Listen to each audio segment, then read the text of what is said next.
Hi, it's Nicole, and I wanted to talk about a group that I have been co-facilitating since the beginning of my clinical internship. It is a domestic violence psychoeducational group called the Batterers Intervention Group, and the agency is really open to offering this group. They have a good relationship with the solicitor's office. The solicitor's office refers clients to us who have a first-time domestic violence charge. And the agency also desires to work with the community on decreasing or ending domestic violence. The group is held at the agency's main office. It is every week for an hour and a half, and the group is broken into a men's group on Wednesday, and the women's group is on Monday. And it is an open-ended group, meaning that, it's pretty much just whenever the solicitors refers a client to us, they can begin the group.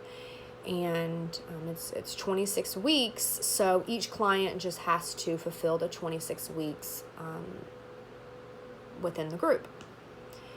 The Batterers Intervention Program is based on the Duluth model, and the purpose of the Duluth model is to diminish the power of batterers over their victims, to explore with each group member the intent and source of their violence, and the possibilities for change through seeking a different kind of relationship with partners. If they're still in the same relationship or just future relationships. The group that I'm going to talk about, the specific session, is one that kind of lays the foundation. We discuss it throughout the whole entire program, but it's one of my favorite sessions because it is interactive, and the group members discuss healthy and non-healthy relationships. So the Duluth model is based on the power and control wheel and the equality wheel. The equality being healthy, the power and control being unhealthy. So the clients, group members, they have to, or they are asked to differentiate between behaviors that are on different note cards, and the note cards are placed on either board: healthy relationship, unhealthy relationship. And then after they work together on this activity, we discuss, how they feel, what they, got right, or the reasons they placed one behavior and the other. And they typically get the behaviors correct. I mean, we're all pretty aware of, of right and wrong, or, the group members that I have come in, contact with and worked with. And the themes that the group members discuss are, they all experienced both unhealthy and healthy. And what was interesting was them realizing, them grasping the reality of the healthy relationships that they have had having positive consequences, and then the unhealthy relationships having negative consequences. And each group member felt to have a common ground on the reason they ended up in this program, was from an unhealthy relationship. And for them to, have that click and start to work on their own control or power, their violence, or maybe just relationship qualities that they have been taught as a child, and, being able to provide them with the skills and the education to move forward to have a healthy relationship. So that was what the group was, the group consisted of, the session, and I think it's a really good foundation for the whole Batterers Intervention group. So I have talked about the meeting times, the location, structure, composition. So the group leadership style. My supervisor is amazing. She's been doing group therapy and working in the mental health field for 40, 50 years.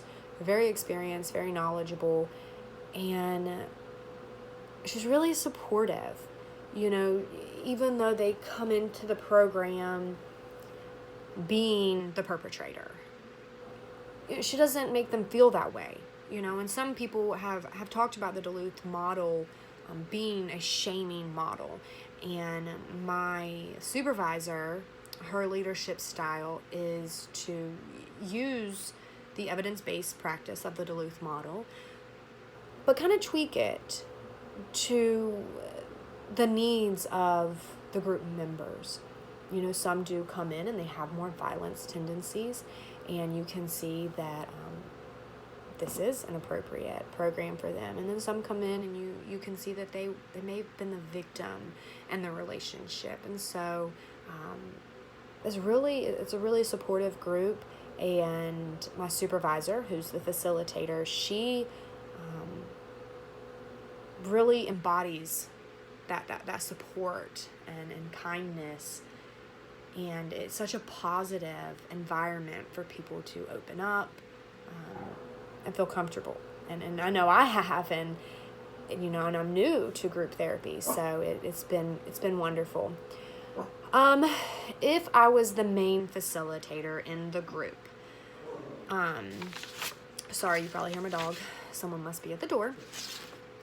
I think, I wouldn't necessarily change anything, because my supervisor does an absolutely wonderful job, and she really lets me, discuss or speak up when I feel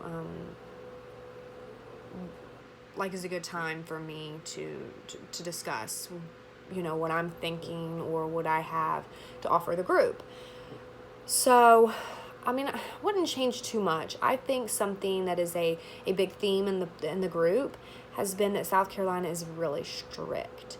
There are some group members that nothing physical even happened. It was a verbal altercation. And in South Carolina, when a cop or police officer goes to a domestic violence call, someone has to be arrested. And even if the other person, someone's arrested and the other partner drops those charges, the state most of the time picks up the charges, and they charge the perpetrator that the police officer chose. And I understand the state being as strict as they are, because the state of South Carolina is in the top 5 of domestic violence, intimate partner deaths. That's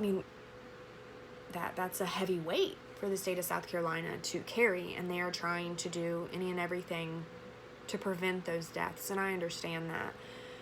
But I think, the solicitor's office chose the Duluth model, and it's a wonderful model, but due to the way that South Carolina does choose their perpetrators at these domestic violence calls, the Duluth model does come off very, you are a perpetrator, you are a batterer. And, some of the group members necessarily weren't. They may have been the victim. And so I think the way my supervisor is doing it is wonderful, but it may be beneficial to also speak with the solicitor's office about, the way the information is given to the group members. A lot of the group members are not aggressive or controlling, but thankfully, even with the model, which is evidence-based, the Duluth model is evidence-based, even with that, my supervisor, the facilitator, has been able to provide such a support. It's a psychoeducational group. It is such a support group as well. We have group members that look forward to coming to the group and just kind of discussing issues they've had that week, or some stressor they might have coming up. And so it really was, it's a wonderful experience, and I'm sad to have to leave soon. But that's my group, and I hope you enjoyed my video. Bye.